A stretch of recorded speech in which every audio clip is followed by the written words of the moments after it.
Hi Andy, I'm Govindar Reddy. I'm CEO at Dr. Bridge Abroad MBBS Consultant Services. I'm a professional education consultant and career counselor. So, today's topic is a very important topic, Andy. So, which is the best country? Best country for MBBS abroad 2021. అసలు ఏది ఒక country మీకు చాలా confusion ఉందని నాకు అర్థమైపోయింది sir. చాలా మంది చాలా ఒకరు అడిగితే రష్యా అంటారు, ఒకరు అడిగితే ఫిలిప్పీన్స్ అంటారు, ఒకరు జార్జియా అంటారు, ఒకరు కిర్గిస్తాన్ అంటారు, ఒకరు కజకిస్తాన్ అంటారు, డిఫరెంట్గా చెప్తున్నారు. సో మనం ఏ యూనివర్సిటీ తీసుకున్నా, ఏ కంట్రీ తీసుకున్నా next exam is a very important. So రేపు ఇండియా వచ్చి ప్రాక్టీస్ చేయాలంటే next exam is a mandatory. ఎందుకు ఒకసారి ఇంతకుముందు ఎంసీఐ ఉండదండి, మెడికల్ కౌన్సిల్ ఆఫ్ ఇండియా. అసలు ఆ మెడికల్ కౌన్సిల్ ఆఫ్ ఇండియా ఎందుకు క్యాన్సిల్ చేశారు? అసలు ఎంసీఐ క్యాన్సిల్ ఎన్ఎంసీ బిల్ ఎందుకు తీసుకొచ్చారు? అసలు ఇంతకుముందు అబ్రాడ్ వెళ్ళిన పిల్ల మాత్రమే ఇండియా రావాలంటే ఎగ్జిట్ ఎగ్జామ్ ఉండదు. ఇప్పుడు ఇండియాలో చదివినా సరే వాళ్ళకు కూడా ఎగ్జిట్ ఎగ్జామ్. అంటే ఇప్పుడు there is no difference between foreign medical graduates and Indian medical graduates. మీరు ఇండియాలో చదివినా అబ్రాడ్లో చదివినా ఎలాంటి డిఫరెన్షియేషన్ లేదు. అసలు ఎందుకు తెచ్చారు ఈ పాలసీ అనేది ఒకసారి మీరు ఫస్ట్ ఆఫ్ ఆల్ అది ఒకసారి దాని గురించి అండర్స్టాండ్ చేసుకోండి. దాన్ని బట్టి అసలు నెక్స్ట్ ఎగ్జామ్ ఇంపాక్ట్ ఏ విధంగా ఉంటుంది, అసలు నెక్స్ట్ ఎగ్జామ్ ఏ విధంగా క్రాక్ చేయాలి.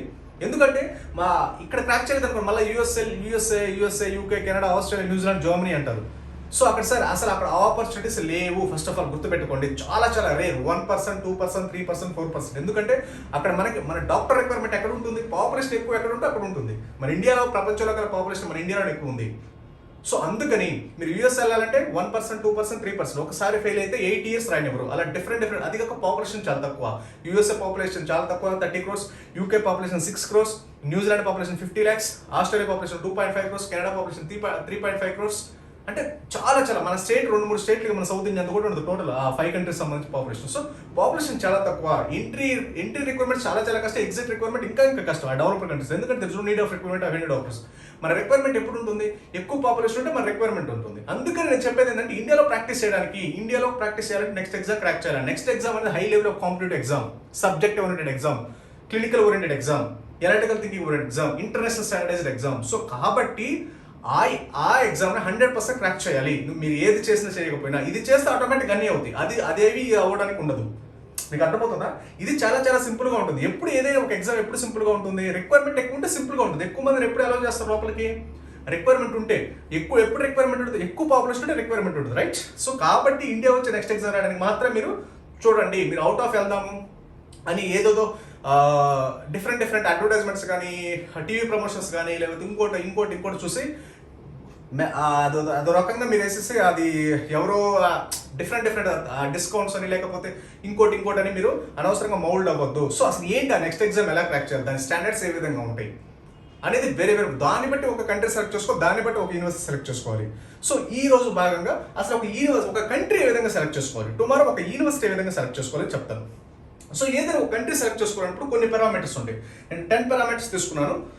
సో 10 parameters వచ్చేసరికి ఫస్ట్ పారామీటర్ వచ్చేసరికి ఏదైనా ఒక country which is the best country అన్నప్పుడు ఏదైనా ఒక కంట్రీ సెలెక్ట్ చేసుకున్న ముందు మనకు మెయిన్ ఏం వినిపిస్తుంది, ఫస్ట్ రష్యా, తర్వాత ఫిలిప్పీన్స్, తర్వాత జార్జియా, తర్వాత కిర్గిస్తాన్. ఈ 4 కదా మనకి మెయిన్గా వినిపించేది. ఇంకా తర్వాత కజకిస్తాన్ అని, లేకపోతే ఇంకా చిన్న ఫర్దర్గా నేను డిస్కస్ చేస్తాను. మెయిన్గా 95% వీటికి వెళ్తారు కదా ఎక్కువ. సో అసలు ఫస్ట్ ఈ 4 countries తీసుకొని అసలు ఈ 4 countries అసలు ఏ కంట్రీ బెస్ట్, ఈ 4 countries కదా, మీరు ఏ కంట్రీస్ అయినా ఈ 10 parameters are very important. So first వచ్చేసరికి ఏదైనా ఒక కంట్రీ బెస్ట్ కంట్రీ అనడానికి ఒక 10 parameters కన్సిడర్. ఈ ఇంటర్నేషనల్ స్టాండర్డైజ్డ్ పారామీటర్స్ అంటే ఈ 10 parameters. ఫస్ట్ వచ్చేసరికి ఆ కంట్రీ డెవలప్డ్ కంట్రీయా కాదా. So number 1 parameter. మీరు ఏ కంట్రీ సెలెక్ట్ చేసుకోండి, రష్యా, ఫిలిప్పీన్స్, జార్జియా, కిర్గిస్తాన్ 4 ఇచ్చారు. తర్వాత మీరు కజకిస్తాన్, యుక్రెయిన్, తర్వాత రిమైనింగ్ ఆల్ మీకు ఏ కంట్రీ కావాలన్నా ఈ 10 parameters standardized parameters and international standard parameters ఇవి. ఈ పారామీటర్స్ కానీ మీరు కరెక్ట్గా చెక్ చేసుకోగలిగితే 100% వచ్చేసరికి యువర్ డెసిషన్ విల్ బి 100% పక్కా. అదర్వైజ్ రేపు నెక్స్ట్ ఎగ్జామ్ క్రాక్ చేయడం చాలా కష్టం ఉంటుంది. ఇక్కడ సెటిల్ అవ్వడం కానీ ఫ్యూచర్లో సెటిల్ అవ్వడం చాలా కష్టం ఉంటుంది. ఓకే, సో కాబట్టి ఏంటి 10 parameters ఏంటో ఒకసారి చెక్ చేద్దాం. ఫస్ట్ వచ్చేసరికి ఏదైనా మీరు ఏ కంట్రీ అయినా, ఇక్కడ నేను 4 రాశాను, దాని కింద మీరు ఎన్నైనా రాసుకోండి. ఈ 4 ఏ కంట్రీ అయినా ఈ 10 parameters సాటిస్ఫై అయితే that is the best country. Okay, so first parameter సరికి డెవలప్డ్ కంట్రీ కాదా. ఫస్ట్ పాయింట్, ఏ కంట్రీ సెలెక్ట్ చేసుకుని ఆ కంట్రీ డెవలప్డ్ కంట్రీ కాదా. తర్వాత సరికి ఆ కంట్రీలో డైరెక్ట్ ఎంబీబీఎస్ ఉందా లేదా. ఓకే, థర్డ్ పారామీటర్ ఆ కంట్రీలో గవర్నమెంట్ మెడికల్ యూనివర్సిటీస్ ఉన్నాయి లేవా. థర్డ్ పాయింట్ ఇది. సెకండ్ వచ్చేసరికి డైరెక్ట్ ఎంబీబీఎస్, థర్డ్ వచ్చేసరికి గవర్నమెంట్ మెడికల్ యూనివర్సిటీస్, ఫోర్త్ వచ్చేసరికి సెక్యూరిటీ ఎలా ఉంటుంది, ఫిఫ్త్ వచ్చేసరికి ఫుల్లీ ఇంగ్లీష్ మీడియమా కాదా. తర్వాత ఎంసీ పాస్ పర్సెంటేజ్ ఎలా ఉంది, తర్వాత బడ్జెట్ ఎంత అవుతుంది, తర్వాత సెక్యూరిటీ ఎలా ఉంటుంది, 8 క్లైమేట్ ఎలా ఉంటుంది, ఇండియన్ ఫుడ్ ఎలా ఉంటుంది. These are the 10 are very very very very important task అనమాట. వెరీ వెరీ ఇంపార్టెంట్ పాయింట్స్ ఇవి. ఈ 10 పాయింట్స్ ఎక్కడైతే ఎక్కువ సాటిస్ఫై చేస్తాయి, ఏ కంట్రీలో అయితే ఎక్కువ సాటిస్ఫై చేస్తాయో ఆ కంట్రీ 100% నో డౌట్. నన్ను అడగాల్సిన అవసరం లేదు, మీరు ప్రపంచంలో ఏ కన్సల్టెంట్ అడగాల్సిన అవసరం లేదు. ఈ 10 పారామీటర్స్ ఏ కంట్రీకి ఎక్కువ సాటిస్ఫై అవుతున్నాయో ఇప్పుడు మనము 10 మార్క్స్ ఇద్దాం. సో 10 అవుట్ ఆఫ్ ఏ కంట్రీకి ఎక్కువ మార్క్స్ వస్తే 10 అవుట్ ఆఫ్ ఏ కంట్రీకి ఎక్కువ మార్క్స్ వస్తే that is the best country, there is no doubt at all. అసలు ఇవే ఎందుకు మనము తీసుకోవాలి? సో ఫస్ట్ ఒకసారి క్వశ్చన్ ఏంటంటే సార్, అసలు ఈ 10 పాయింట్స్ ఎందుకు తీసుకోవాలంటే ఈ 10 పాయింట్స్ తప్పితే ఇంక వేరే పాయింట్స్ అని మీరు తీసుకొని సాటిస్ఫై చేయండి. ఈ మ్యాక్సిమం ఏదైనా ఒక కంట్రీ డెవలప్డ్ కంట్రీ కదా, ఎందుకని ఒక కంట్రీ డెవలప్డ్ కంట్రీ సెలెక్ట్ చేసుకోవాలి? ఏదైనా ఒక డైరెక్ట్ ఎంబీబీఎస్ ఉందా లేదా, ఎందుకు డైరెక్ట్ ఎంబీబీఎస్ సెలెక్ట్ చేసుకోవాలి? గవర్నమెంట్ యూనివర్సిటీస్ ఉన్నా లేదా, ఎందుకు గవర్నమెంట్ యూనివర్సిటీ సెలెక్ట్ చేసుకోవాలి? సెక్యూరిటీ, ఎందుకు సెక్యూరిటీ? ఇంగ్లీష్ మీడియం, ఎందుకు English medium? MCA pass percentage ఎందుకు, ఎక్కడ ఎంత ఉంది? తర్వాత బడ్జెట్, ఎంత బడ్జెట్ అవుతుంది? తర్వాత సెక్యూరిటీ ఎలా ఉంటుంది? సో ఇక్కడ 2 సార్లు రాసాను అనుకున్న సెక్యూరిటీ. సో ఇక్కడ 8 పాయింట్ కూడా సెక్యూరిటీ రాసానంటే సరే 8 పాయింట్. సో 8 ఆఫ్ 9 పాయింట్స్, 10 కాదంటే 9 పాయింట్స్. మీకు ఏదైనా ఇంకా కావాలి అనుకుంటే అవి మీకు ఇంకా ఇవి కాకుండా ఈ 9 పాయింట్స్ ఫస్ట్ వస్తే డెవలప్డ్ కంట్రీ కాదా, డైరెక్ట్ ఎంబీబీఎస్ లేదా, గవర్నమెంట్ యూనివర్సిటీస్ ఉన్నా లేదా, సెక్యూరిటీ ఎలా ఉంటుంది, ఫుల్ ఇంగ్లీష్ మీడియమా, ఎంసీఏ పాస్ పర్సెంటేజ్ ఎంత ఉంది, బడ్జెట్ ఎంత ఉంది, క్లైమేట్ ఎలా ఉంటుంది, ఇండియన్ ఫుడ్ దొరుకుతుందా లేదా. Okay, security. సరే ఇంకో పాయింట్ ఇక్కడ security inside campus hostels. So ఈ సెక్యూరిటీ ఉంచుదాం ఇక్కడే. ఇన్సైడ్ క్యాంపస్ హాస్టల్స్ ఇది వెరీ వెరీ ఇంపార్టెంట్ అనమాట. Inside campus hostels. సో ఇది తీసేద్దామండి, తీసేసి హాస్టల్స్ ఉండాలి కదా మరి, inside campus hostels. So okay 4th point inside campus hostels. 8th వచ్చేసరికి సెక్యూరిటీ ఎలా ఉండాలి, క్లైమేట్ ఎలా ఉంది, ఫుడ్. ఈ 10 అవుట్ ఆఫ్ 10 లో మనకి 10 క్వశ్చన్స్, 10 అవుట్ ఆఫ్ 10 ఎక్కువ కంట్రీ ఏది ఎక్కువ స్కోర్ చేస్తుంది, that is the best country, there is no doubt at all. నేను రష్యా చెప్పానని, ఇంకొకరు ఫిలిపీన్స్ చెప్పారని, ఇంకొకరు జార్జియా చెప్పారని, ఇంకోటి చెప్పారని మనము ఏది చూడాల్సిన అవసరం లేదు. ఓకేనా, ఇవి మోస్ట్ బేసిక్ పాయింట్స్ అనమాట. ఫర్దర్ గా ఇంకా ఉంటాయి, దానికి సంబంధించి నేను చెప్తా.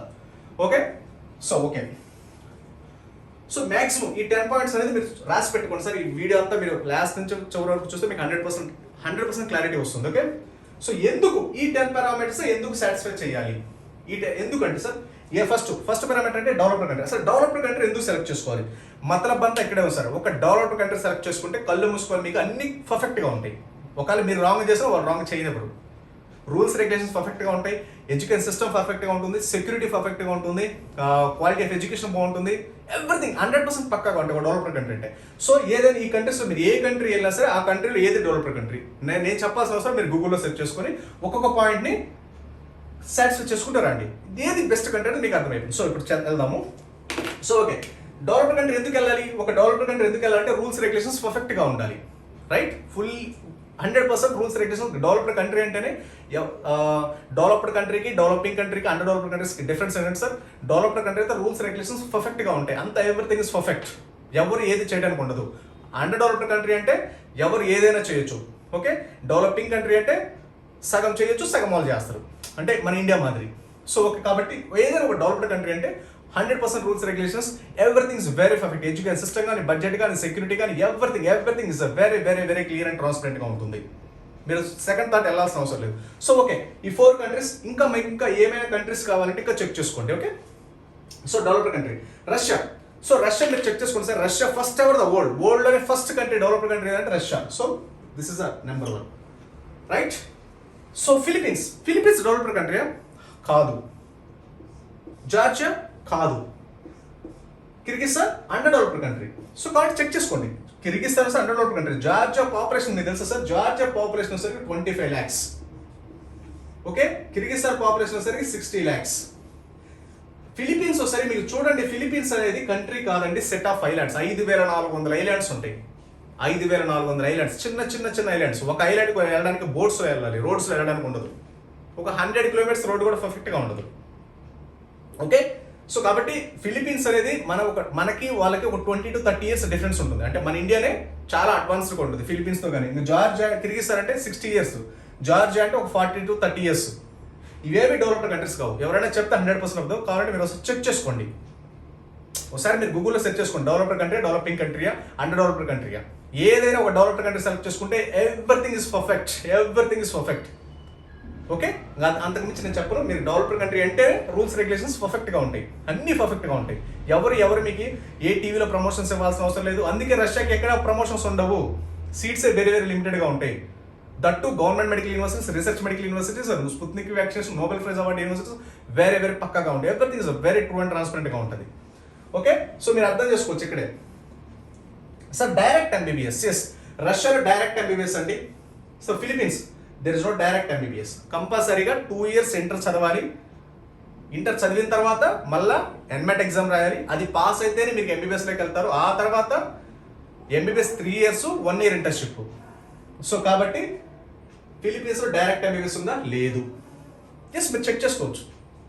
జార్జియాలో డైరెక్ట్ ఎంబీబీఎస్, ఎస్ కిర్గిస్తాన్లో direct MBBS. Okay, number 3 government universities. రష్యాలో ఆర్ 100% గవర్నమెంట్ మెడికల్ యూనివర్సిటీ, మొత్తం government, private there is no private medical universities. Philippines all are private medical college, ఒక్కడ గవర్నమెంట్ మెడికల్ కాలేజ్ ఉండవు. మన వాళ్ళందరూ government college are not allowed, we are not allowed to government medical college. Okay, Georgia.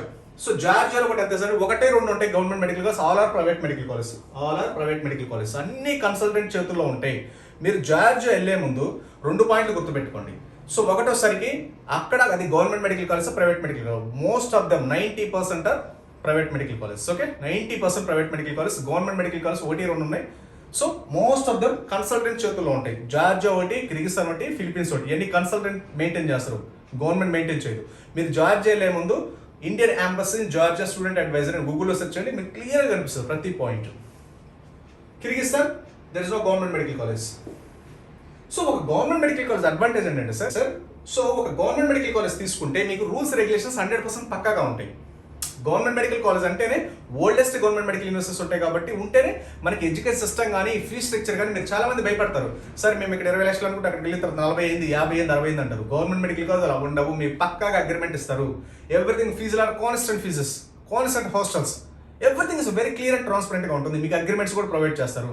That government medical college అంటే self government funds కాబట్టి ఎవరు మీరు private అనుకోండి funds పెట్టాలి కాబట్టి ప్రాపర్ క్లినికల్ ఎక్స్పోజర్ ఏది ఉండదు. అదే గవర్నమెంట్ మెడికల్ కాలేజ్ అయితే మీకు క్లినికల్ ఎక్స్పోజర్ బాగుంటుంది. అన్ని లెక్చర్స్ వచ్చేసరికి సూపర్ క్వాలిటీ ఆఫ్ లెక్చర్స్ ఉంటారు, హై క్వాలిఫైడ్ లెక్చర్స్ కానీ ప్రొఫెసర్స్ కానీ ఉంటారు. మీకు క్యాంపస్ కూడా ఎక్సలెంట్ క్యాంపస్ ఉంటే ఓల్డెస్ట్ యూనివర్సిటీస్ ఉంటాయి. దట్టు మీకు మంచి క్లినికల్ ఎక్స్పోజర్ వస్తుంది గవర్నమెంట్ మెడికల్ కాలేజ్ సెలెక్ట్ చేసుకుంటే.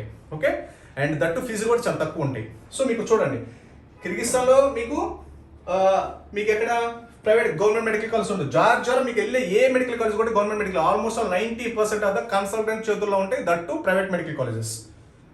ఓకే, తర్వాత sir inside campus hostels. Russia all universities are providing inside campus hostels. Philippines no, అన్ని ఫిలిపీన్స్లో మీరు ఇన్సైడ్ క్యాంపస్ హాస్టల్స్ ఉండవు, బయట హాస్టల్లో ఉంటామే. జార్జియా కూడా అంతే, కిర్గిస్తాన్ అంతే. ఓకే, తర్వాత full English medium. Yes Russia has, మీకు రష్యా గురించి చాలా మంది చెప్తారు సార్ ఫుల్ ఇంగ్లీష్ మీడియం ఉండవు, బైలింగ్వల్ మెడికల్ కాలేజ్ ఉంటాయి. సో వీళ్ళందరూ చెప్పేది అదే, ఫిలిపీన్స్ అనేది English speaking country, Georgia English speaking country, మీరు ఇంగ్లీష్ అసలు లాంగ్వేజ్ నేర్చుకోవాలి లేదంటారు. సో రష్యాలో full English medium medical universities ఉన్నాయి. మీరు ఏదైనా ఒక యూనివర్సిటీకి వెళ్ళే ముందు ఏ కన్సల్టెంట్ మీకు చెప్పినప్పుడు అడ్మిషన్ లెటర్ తీసుకుంటే దాంట్లో క్లియర్గా రాసి ఉంటుంది. ఓకేనా, దట్టు ఇంకో పాయింట్ ఏంటంటే ఈ ఇంగ్లీష్ స్పీకింగ్ కంట్రీస్ అంటారు కదా sir, language Russian language. So English ఇప్పుడు కూడా చెప్తాను, రష్యన్ లాంగ్వేజ్. సో మీరు ఏ కంట్రీస్లో కూడా ఫిలిపీన్స్ కానీ జార్జియా కానీ కిర్గిస్తాన్ లాంగ్వేజ్ నేర్చుకోకపోతే ఆ కంట్రీలో ఆ డిగ్రీ వ్యాలిడ్ కాదు. సో ఈ కంట్రీస్లో మీరు లాంగ్వేజ్ లేవు అంటే మాత్రం that degree is invalid in that country. Same ఫిలిపీన్స్లో ఆ డిగ్రీ వ్యాలిడే కాదు, కిర్గిస్తాన్లో ఆ డిగ్రీ వ్యాలిడే కాదు, జార్జియాలో ఆ డిగ్రీ వ్యాలిడే కాదు, అంత that's it.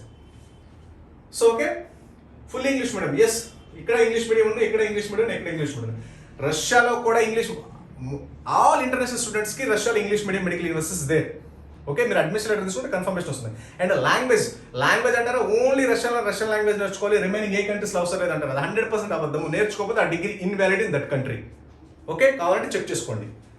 So okay, MC pass percentage. Okay, so Kyrgyzstan వచ్చేసరికి యావరేజ్ బిలో 10%. జార్జియా చాలా వరకు జార్జియాలో వచ్చేసరికి ఇప్పటి వరకు మీకు టీవీలో ప్రమోషన్స్ కానీ ఏదైనా ఎక్కడైనా ప్రమోషన్స్ ఇస్తే మెడికల్ యూనివర్సిటీస్ ఇప్పటి వరకు ఒక బ్యాచ్ కూడా బయటికి రాలేదు. మీకు ఏ ఇయర్స్ ఆఫ్ ఎక్స్పీరియన్స్ చూసుకోవద్దు. ఏదైనా ఒక యూనివర్సిటీస్కి వెళ్ళే ముందు యూనివర్సిటీస్లో లా కోర్సులు ఉంటాయి, ఎంబీబీఎస్ కోర్సులు ఉంటాయి, ఇంజనీరింగ్ కోర్సులు ఉంటాయి, ఆర్ట్స్ సైన్స్ డిఫరెంట్ బ్రాంచెస్ ఉంటాయి. అసలు ఆ యూనివర్సిటీ మన ఎంబీబీఎస్ కోర్స్ ఎన్ని సంవత్సరాల నుంచి ఉంది, ఎన్ని బ్యాచ్లు బయటకు వచ్చాయి. జార్జియాలో మీరు ఒక్క బ్యాచ్ కూడా ఇప్పటివరకు బయటికి రాలేదు, అది గుర్తుపెట్టుకోండి. జార్జియాలో ఎప్పటివరకు ఒక్క బ్యాచ్ కూడా బయటకు, కిర్గిస్థాన్ సరే 10% బిలో 10% ఉంటుంది. సో ఫిలిపీన్స్, సో ఇక ఫిలిపీన్స్లో వచ్చిన మతలబ్ ఒక్కొక్క విషయం చెప్తారు. ఇక్కడ ఒకసారి మీకు ఏమని చెప్తారు, 80%, 99% అని చెప్తారు కదా, రైట్. సో మీరు ఒకసారి గుర్తుపెట్టుకోండి సార్, ఫిలిపీన్స్లో డైరెక్ట్ ఎంబీబీఎస్ లేదు, ఓకేనా. ఇక్కడ మీరు వెళ్ళేది ఇంకో విషయం కూడా గుర్తుపెట్టుకోండి, ఫిలిపీన్స్లో మీరు వెళ్ళే కాలేజెస్ ఏదైతే ఉన్నాయో మీరు ఇప్పుడు వెళ్ళేది డైరెక్ట్గా ఆ యూనివర్సిటీకి వెళ్ళరు. మీకు ఏదైతే ఫీ స్ట్రక్చర్ చూపించి ఇదిగో ఈ యూనివర్సిటీ ప్రమోట్ చేస్తారో ఆ యూనివర్సిటీకి మీరు వెళ్ళరు. ఎప్పుడు వెళ్తారు, బిఏ 2 సంవత్సరాలు ఇంటర్మీడియట్ అవ్వాలి, ఎన్మాట్ ఎగ్జామ్ పాస్ అయిన తర్వాత అప్పుడు కూడా దాంట్లో వచ్చే మార్కులు బట్టి ఆ యూనివర్సిటీ వెళ్తారో ఇంకొక యూనివర్సిటీ వెళ్తారో తెలియదు, అదొకటి గుర్తుపెట్టుకోండి. సో కాబట్టి మీకు ఫిలిపీన్స్లో వచ్చేసరికి ఒక మతలబ్ ఏంటంటే, ఇంకో పాయింట్ చెప్తాను. ఫర్ ఎగ్జాంపుల్ బిఎస్ కోర్స్కు 2000 మంది వెళ్తే ఎన్మాట్ పాస్ అయ్యేది ఒక 30%, అంటే ఒక 600 మంది ఎన్మాట్ పాస్ అవుతారు. దాంట్లో ఎంబీబీఎస్ పాస్ అయితే ఒక 400 మెంబర్స్, దాంట్లో ఎంసీ పాస్ అయితే 200 మెంబర్స్. అంటే ఇక్కడ మీకు 50% చూపిస్తున్నారు. అంటే యాక్చువల్గా 2000 మందికి 200 మంది మాత్రమే పాస్ అవుతారు, అంటే అంత 10% మాత్రమే యాక్చువల్ ఎంసీ పాస్ పర్సెంటేజ్. ఇది మీకు 80%, 90%, 100% అబద్ధం అది. సో మీకు డైరెక్ట్ ఎంబీబీఎస్, రష్యాలో డైరెక్ట్ ఎంబీబీఎస్ కాబట్టి మీకు కనిపించేది మినిమం 40% ఉంటుంది. దీంట్లో కూడా selection of the universities very very very important. రష్యాలో కూడా హైలీ ఎంసీ పాస్ పర్సెంట్ ఒక 10 to 15 మెడికల్ కాలేజ్ మాత్రమే ఉన్నాయి. వాటిని సెలెక్ట్ చేసుకుంటే 100% life will be settled, okay. That to next exam కూడా 100% క్రాక్ చేయడానికి అంత ఎవ్రీథింగ్ పక్కాగా ఉంటుంది, ఓకే. తర్వాత బడ్జెట్ వచ్చేసరికి 25 lakhs, రష్యాలో మినిమం బడ్జెట్ 25 lakhs, ఫిలిపీన్స్ వచ్చేసరికి 35 lakhs, జార్జియా కూడా 35 lakhs, కిర్గిస్థాన్ వచ్చేసరికి 25 to 30 lakhs. This is actual budgets అన్నమాట, including food and accommodation. Security, Russia is the best security provider, Philippines there is no security, Georgia no security, Kyrgyzstan no security. Yes, మీకు చెప్పేయండి అబద్ధాలే. ఏదైనా ఒక country developed country అయితే security 100% ఉంటుంది. Under developed కంట్రీలో మీకు సెక్యూరిటీ ఎవరు ప్రొవైడ్ చేస్తారు, చేయలేరు కదా. అండర్ డెవలప్డ్ కంట్రీ అంటే ఎడ్యుకేషన్ సిస్టమ్ బాగుంటుంది, సెక్యూరిటీ బాగుండదు. దట్ ఈస్ ఒక డెవలప్డ్ కంట్రీ అంటే ఫస్ట్ ఎడ్యుకేషన్ బాగుంటుంది, సెక్యూరిటీ బాగుంటుంది. అండర్ డెవలప్డ్ కంట్రీ అంటే ఎడ్యుకేషన్ బాగుండదు, సెక్యూరిటీ బాగుండదు. అసలు డెవలప్డ్ కంట్రీ మీన్స్ డబ్బులు బాగుండే డెవలప్డ్ కంట్రీ కాదు, ఎడ్యుకేషన్ సిస్టమ్ బాగుండాలి, సెక్యూరిటీ బాగుండాలి. దట్ ఈస్ ఆ తర్వాత ఆటోమేటిక్గా మీకు మనీ అనేది ఆటోమేటిక్గా డెవలప్ అవుతుంది. సో మీరు ఒక కంట్రీ డెవలప్డ్ కంట్రీ కాదని తెలుసుకుంటే ఆటోమేటిక్గా మీకు అన్ని పర్ఫెక్ట్గా వస్తాయి. క్లైమేట్, ఎస్, ఇక్కడ క్లైమేట్ వస్తాయి. ఇప్పుడు ఫిలిపీన్స్లో వస్తే క్లైమేట్ వస్తే నార్మల్ క్లైమేట్ ఉంటుందని చెప్తారు. జార్జియాలో వస్తే కూడా మైనస్ క్లైమేట్ ఉంటుంది, కిర్గిస్థాన్ కూడా మైనస్ క్లైమేట్ ఉంది, రష్యాలో కూడా మైనస్ క్లైమేట్ ఉంటాయి. But selection of the universities different. ఎందుకంటే మీరు రష్యాలో 8 టైమ్ జోన్స్ ఉంటాయి. మీరు అటు వ్లాదివోస్టాక్ నుంచి ఇటు క్రీమియా దాకా ఒక్కొక్క టైం జోన్ ఒక్కొక్క రకంగా ఉంటుంది. మీరు క్రీమియాలో చూసుకుంటే Crimea federal medical same Indian climate ఉంటుంది. ఎస్, సేమ్ ఇండియన్, యావరేజ్ కూడా 20% ఉంటుంది. Yes, right. తర్వాత వచ్చేసరికి ఇండియన్ ఫుడ్, ఎస్, రష్యాలో 100% ఇండియన్ ఫుడ్ ఇస్ అవైలబుల్. ప్రతి కంట్రీలో ఇండియన్ ఫుడ్ ఇస్ అవైలబుల్, మీరు చెక్ చేసుకోండి, ఓకేనా. సో క్లైమేట్, రష్యాలో ఇంకో పాయింట్ కూడా చెప్తారు. క్లైమేట్ అంటే సార్, క్లైమేట్ -2లో పడుతుంది, అది పడుతుంది, ఏంటంటే మంచు పడుతుంది అంటారు. ఎస్, పడుతుంది, నిజమే. కాకపోతే యూనివర్సిటీ సెలక్షన్ బట్టి, అంటే 8 టైమ్ జోన్స్, అంటే 8 టైప్ ఆఫ్ క్లైమేట్స్ ఉంటాయి, 8 టైప్ ఆఫ్ టైమ్ జోన్స్ ఉంటాయి. మీరు ఏ టైమ్ జోన్స్ వెళ్తున్నారు, ఏ యూనివర్సిటీకి వెళ్తున్నారు బట్టి ఉంటుంది, ఓకే. అది దాన్ని బట్టి మీరు యూనివర్సిటీ సెలెక్ట్ చేసుకోవాలి. మీరు చూసుకోండి. ఫస్ట్ ఒకసారి సార్ ఎడ్యుకేషన్ సిస్టమ్, మీరు క్లైమేట్, ఇండియన్ ఫుడ్ అవి చూడొద్దు. ఎడ్యుకేషన్ సిస్టమ్ ఎలా ఉంది, సెక్యూరిటీ ఎలా ఉంది, hostels, inside campus hostels. So ఇక్కడ చూడండి, మీకు రష్యాలో మొత్తం ఇన్సైడ్ క్యాంపస్ హాస్టల్స్ ఉంటాయి. ఎస్, అన్నీ ఉంటాయి.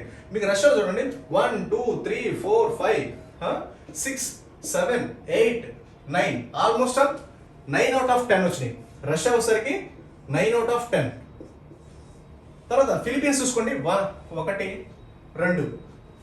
సో మీకు ఫిలిపీన్స్ వచ్చేసరికి సార్, రష్యా వచ్చేసరికి 9 out of 10, ఫిలిపీన్స్ వచ్చేసరికి 2 out of 10, జార్జియా వచ్చేసరికి 1 2 3 out of 10, జార్జియా. కిర్గిస్థాన్ వచ్చేసరికి 1 2 3 out of 10. అర్థం చేసుకోండి.